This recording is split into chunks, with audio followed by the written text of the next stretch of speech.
Welcome back, everybody, to your 21-day functional reset. Today we are talking about probiotic foods.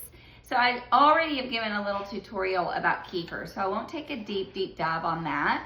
But I did want to tell you some ways that I implement kefir into my diet. This is my kefir that's already been strained. I don't just like turn this up and drink it. Like, I do add a little bit of stevia and vanilla to it if I'm going to drink it.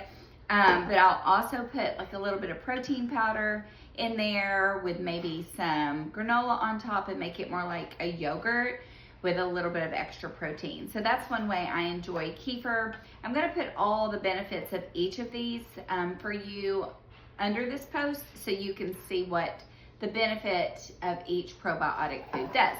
So this is kimchi. I use this in just about every meal. I'll put like 2 tablespoons of kimchi with my plate. Kimchi is, I think, is it a Japanese or Chinese delicacy? They have kimchi with all of their meals, I'm thinking. But I also make my homemade sauerkraut, which I don't currently have any of that. But this huge thing is like $7.99 at Costco. And that's arguably cheaper than making my own because I buy organic Napa cabbage to make mine, and by the time all the things, I've almost spent this. So this is delicious. If you are not familiar with kimchi, it's got its own little distinct flavor and a little spicy bite to it, so you may or may not enjoy that, but I love kimchi. So this is my kombucha situation. Now, kombucha is an incredible option if you're easing into natural probiotics because it's a quick, easy drink and it's not like this big palate shift. I make my own kombucha. I'm not the best at it, but I do give it a shot. So this little mushroom in here is what's called a SCOBY. You can order SCOBY from like Etsy, or you can buy them on Amazon. People sell them because they grow. So this SCOBY was real thin and little. I got it from a friend and it's growing, and so it's almost ready for me to put this in a bigger jar because the SCOBY can handle more fluid, or I could double it and make 2 of these. So I made this fresh yesterday. So in about a week and a half, maybe 2 weeks in the winter, since it's colder, kombucha likes heat. SCOBYs like heat. It just ferments faster. So once I get my kombucha ready after a week and a half or so, I'll put it in this, which is a kind of a second fermentation. And this is a air pressured jar that it's doing this little fizzy thing in there. So after about 3 days, this is going to be extremely fizzy. It'll probably like pop and bubble. And this has cayenne pepper, ginger, and raspberries in there. And I put just a little extra honey in there to get that fermentation process going. So this is great gut flora.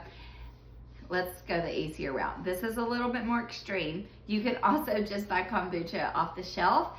Kombucha does have a natural sugar content because the sugar is what ferments the kombucha.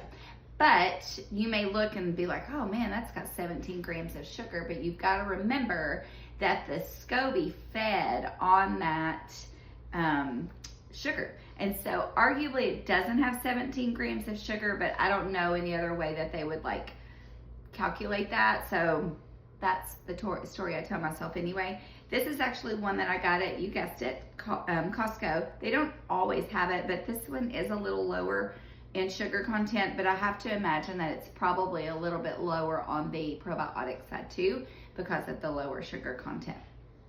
That's just my 2 cents on that. Okay, sourdough.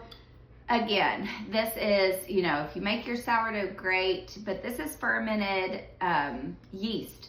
And so this is Lazarus. If you've never met him, he's my dear starter. He has been risen from the dead many a time. I thought I for sure killed him. He just keeps coming back.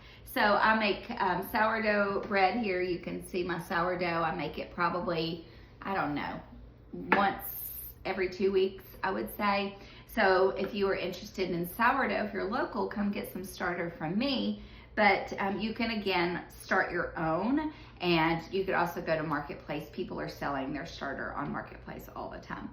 And then last but surely not least, this is my little lemonade cocktail.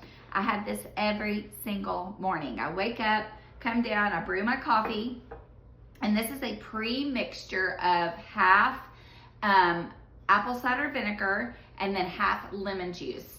I get both organic at the store, and I do half and half. I put 2 tablespoons of this in my big Yeti, or not Yeti, but Stanley cup, with a little bit of Celtic salt and a little bit of stevia, and I have that every morning. Why? Well, first of all, it gets my gut going in the morning, which is always good.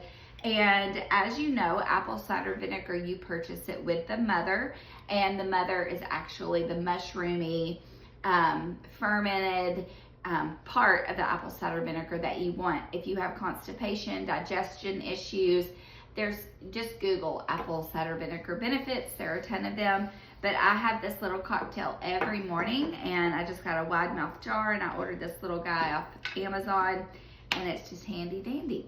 So I think for now, this is all of my probiotic wisdom for you. Again, do your own research, see what works for you. Of course, you can take a probiotic supplement.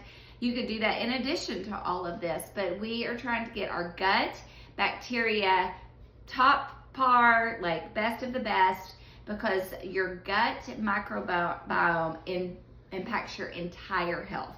So it's really important to do diligence to get your gut microbiome very healthy and that good bacteria in place. Okay, thanks for listening, and I can't wait to see y'all back here tomorrow.